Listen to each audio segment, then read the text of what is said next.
और आपको सीधा ले चलते हैं जहां पर सांसद हनुमान बेनीवाल प्रेस कॉन्फ्रेंस कर रहे हैं। देश का नौजवान अग्निपथ के खिलाफ है, वो पूर्व की भांति सेना भर्ती रैलियां चाहता है और इसको लेके राष्ट्रीय लोकतांत्रिक पार्टी लगातार लड़ाई लड़ रही है अग्निपथ को लेके। और हमने जोधपुर में 2 लाख जवानों की रैली करके भी संदेश दिया था कि हम दिल्ली आएंगे और अग्निपथ वापस होना चाहिए। आज सेना के सम्मान के अंदर अगर सेना ही ठेके पे चली जाएगी तो फिर विश्वास उठ जाएगा लोगों का। और हम मजबूत, एक तरफ प्रधानमंत्री जी ने जो लंबा चौड़ा कल भाषण दिया यहाँ पे, तीसरा पहलवानों के मामले के अंदर जिस तरह के हालात देश के अंदर बने, पहलवान मेडल पाने के लिए गंगा जी के अंदर चले गए, फिर वापस आए, तो और सरकार ने उनसे बात तक नहीं उचित नहीं समझा और उल्टा ये रिएक्ट किया दिल्ली पुलिस ने कि अगर इंडिया गेट पे आए तो आपको गिरफ्तार कर लेंगे और एक एफआईआर दर्ज करके उनको तंग परेशान किया। बढ़ती महंगाई, पेट्रोल डीजल की जो कीमतें बढ़ी देश के अंदर, 2014 में जब एनडीए की सरकार बनी थी, पहली बार नरेंद्र मोदी प्रधानमंत्री बने, तो कच्चे तेल के भाव अंतर्राष्ट्रीय बाजार में जो कच्चे तेल की स्थिति थी, आज कच्चे तेल के भाव 14 से कम है, लेकिन पेट्रोल डीजल 40, 45, 50 रुपये बढ़ गया, 100 के आसपास चला गया। कोरोना के अंदर जो हालात देश के अंदर बने, लंपी से जिस तरह गाय ने दम तोड़ा, टिड्डी से जिस तरह किसान परेशान हुआ, सिवाय भाषणों के, और तो और एमपी का जो एमपी लेड का पैसा होता है वो भी 2-2 साल का हम लोगों से ले लिया प्रधानमंत्री ने। और अब विकास की बात करें तो मुझे नहीं लगता कि भारतीय जनता पार्टी राजस्थान के अंदर कोई बड़ा कुछ कर पाएगी। 4.5 साल के अंदर बीजेपी ने कोई विपक्षी भूमिका नहीं निभाई। और गहलोत ने ये कहा, जो 2009 में मैंने आरोप लगाया कि वसुंधरा गहलोत मिले में, गहलोत ने कहा कि वसुंधरा ने मेरी सरकार बचाई, कैलाश मेघवाल ने मेरी सरकार बचाई। इसका मतलब हमारे आरोपों में सच्चाई थी। 4.5 साल अगर विपक्षी भूमिका किसी निभाई राजस्थान के अंदर, तो राष्ट्रीय लोकतांत्रिक पार्टी तमाम उन मुद्दों पे, चाहे रीट का मामला हो, पेपर एक रद्द करवाया, चाहे जवानों के रोजगार की बात हो, बेरोजगारी की भत्ते की बात हो, किसान कर्ज माफी की बात हो, आरपीएससी के भ्रष्टाचार की बात हो, या हर वो मुद्दा जिस तरह राजस्थान की सरकार ने लूट मचा रखी है, अगर कांग्रेस का विरोध राजस्थान में किया तो भारतीय जनता पार्टी 4.5 साल बाद विरोध करने के लिए सड़क पर आई है, जब चुनाव नज़दीक है। और कल प्रधानमंत्री की सभा के अंदर जिस तरह वसुंधरा को पास बिठा के और वो भ्रष्टाचार का आरोप लगा रहे थे गहलोत पे कि कांग्रेस की सरकार भ्रष्ट है, आपने तो प्रधानमंत्री जी भ्रष्टाचार की देवी को बगल में बिठा रखा है। सबको पता है कि वसुंधरा के शासन में कितना भ्रष्टाचार हुआ, 9TB के कितने घोटाले हुए, और उस भ्रष्टाचार के खिलाफ तो कांग्रेस सरकार बनी थी 2008 के अंदर। भ्रष्टाचारियों को साथ रह के आप भ्रष्टाचार के खिलाफ आरोप लगा रहे हो। आप कौन सा काला धन वापस ले आए देश का, आपने कौन सा इतना कोई काम कर दिया, कौन से नौजवानों को रोजगार आपने देश के अंदर दिए, कितने पद केंद्रीय नौकरियों के अंदर खाली है। जो हालात देश के अंदर बने वो ठीक नहीं है और प्रदेश अपराध के अंदर 1 नंबर पे चला गया। आज मुख्यमंत्री की कुर्सी बचाने में लगे हुए, दिल्ली जयपुर के बीच उनके चक्कर लगते रहे।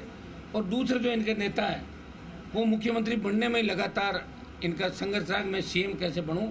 कांग्रेस को प्रदेश की चिंता नहीं, लूट खसोट का जो कारोबार चल रहा है, जिस तरह भूमाफियाओं की गिरफ्तारी राजस्थान के अंदर, आज भी कोई बता रहा था सोशल मीडिया पे कि सरकार के बहुत नज़दीकी लोग, सीएमओ के नज़दीकी लोग गिरफ्तार हो रहे हैं, एसओजी ने कोई पकड़ा भूमाफियाओं किसी को। तो ये चेन जो धीरे धीरे सीएम ऑफिस की तरफ इंगित कर रही है, कभी सीएम के बेटी देवाराम का नाम आता है, कोचिंग संस्थानों के अंदर पार्टनरशिप में उनके रिश्तेदारों का नाम आता है, तो ये सुई जो मुख्यमंत्री के आसपास घूम रही है और बीजेपी मौन है।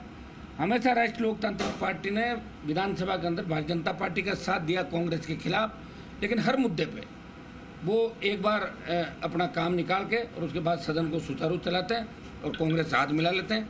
ये जग जाहिर है कि 22 साल के अंदर कांग्रेस बीजेपी ने मिलकर इस राजस्थान को लूटा। बजरी माफिया का इतना आतंक है कि आप घर पे अगर प्रधानमंत्री कोई गरीब आदमी पीएम प्रधानमंत्री योजना का ग्राम योजना का घर बनाएगा तो उसमें भी उसको प्रधानमंत्री आवास में भी अगर उसकी गाड़ी या ट्रैक्टर पकड़ा जाता है। खबरों में आगे बढ़ते हैं। सवाई माधोपुर जिले को सांसद सुखबीर सिंह जोरापुरिया के प्रयासों से चंबल परियोजना की एक बड़ी सौगात मिली है। चंबल परियोजना से सवाई माधोपुर जिले के 581 गांव लाभान्वित हो सकेंगे। परियोजना पर 4,623 करोड़ रुपए खर्च होंगे। आगामी 2 महीने के बाद चंबल परियोजना पर काम शुरू होगा। सांसद सुखबीर सिंह जोरापुरिया ने सवाई माधोपुर जिला मुख्यालय के शिवम मैरिज गार्डन में परियोजना का विधिवत शुभारंभ किया। इस अवसर पर भाजपा के कई आला पदाधिकारी भी मौजूद हैं। 581 गांवों को मेरे को पूरा पानी चंबल का मिलेगा और 179 गांवों को जो बरवाड़ा के साथ के उनको वहां से मेरा इसरदा बांध का मिलेगा। तो मैं ये मानता है लोकल पानी नहीं था। मैं बार बार इस बात की चिंता व्यक्त कर रहा था कि लोकल सोर्स से पानी नहीं हो सकता।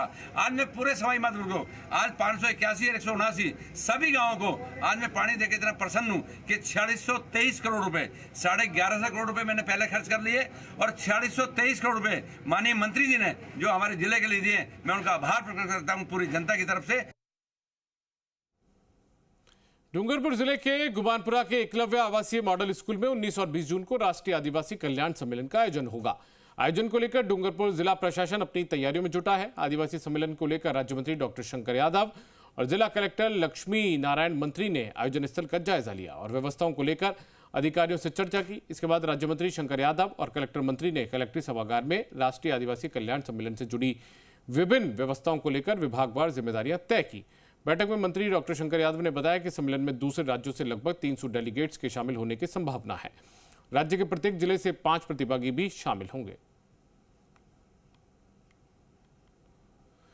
इंदौली के दबलाना क्षेत्र के रेण और अकोलिया क्षेत्र में करीब 1300 बीघा जमीन पर बनने वाले सबसे बड़ी नंदी गौशाला का शिलान्यास हुआ। इस मौके पर राज्य मंत्री अशोक चांदना समेत कांग्रेस पदाधिकारी मौजूद रहे। इस दौरान मंत्री चांदना ने कहा कि नंदी गौशाला कोई कांग्रेस पार्टी की गौशाला नहीं है, इसमें बीजेपी वाले भी आकर गौ सेवा कर सकते हैं। सभी के प्रयास से गौशाला का संचालन किया जाएगा। नंदी गौशाला को टाइगर रिजर्व की तर्ज पर विकसित किया जाएगा। कहीं न कहीं या तो गौवंश के द्वारा किसान की हानि होती है या किसान के द्वारा गौवंश की हानि होती है। तो ये हमारा इलाका, यहाँ पर ज़मीन गौचर ही ज़मीन है, गायों के लिए आरक्षित सरकार की ज़मीन है। यहीं पर सभी वरिष्ठ लोगों ने मिलकर तय किया और बड़ी खुशी की बात तो ये है कि आसपास में 50 बोरिंग के पॉइंट जिनके खेत हैं वहाँ सूखे निकले हुए हैं, लेकिन गौशाला में जब पहली बार बोरिंग लगाया पहला पॉइंट, उस पॉइंट में इतना पानी आया कि आने वाले समय में ये पूरी गौशाला डेवलप हो जाएगी।